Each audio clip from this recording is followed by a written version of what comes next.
Shteti shqiptar nuk ka një zgjidhje konkrete për 37 familjet rome të cilat prej disa ditësh po jetojnë në qiell të hapur në kryeqytet. Kështu deklaroi Blerina Zoto, përgjegjëse e sekretariatit për Romët në Ministrinë e Punës, duke ju përgjigjur pyetjes së drejtpërdrejtë të avokatit të popullit Ikli Totozani në tryezin e organizuar prej tij lidhur me këtë çështje.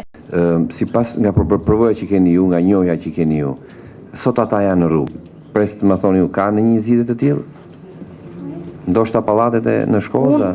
Për zgjidhjen emergjente, bazuar në eksperiencën që ne kemi dhe nga familjet e dëbuara nga stacioni i trenit, ku në atë kohë ne nuk kishim asnjë ambient në dispozicion dhe morëm një godinë lart në kinostudio, një terren lart në kinostudio.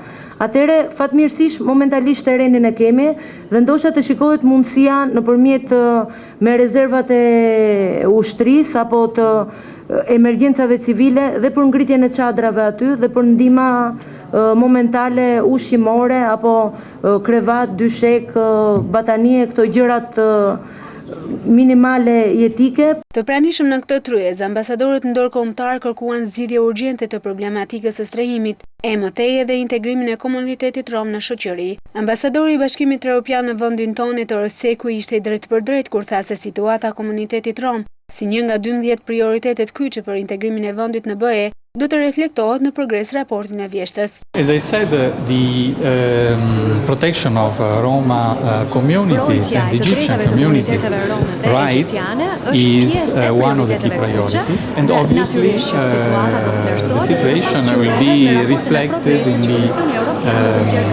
progress report that will be issued mid-October, and we are in the process of writing this progress report. Ne po shpresojmë që institucionet e Shqipërisë do ta gjejnë një mënyrë, një zgjidhje të shpejtë edhe të qëndrueshme për këtë rast, edhe në afatin e shkurt për këtë familje që po vojnë, edhe në afat të gjatë. Avokati i popullit deklaroi se gjendja e romëve në vend është e rëndë ndaj institucionet shtetërore, sipas tij duhet të reagojnë menjëherë duke i dhënë zgjidhje problemit. Ai kërkoi jo vetëm një zgjidhje afat shkurte për 37 familjet, por edhe afat gjate për komunitetin rom në vend, duke ndërhyrë edhe në legjislacionin shqiptar.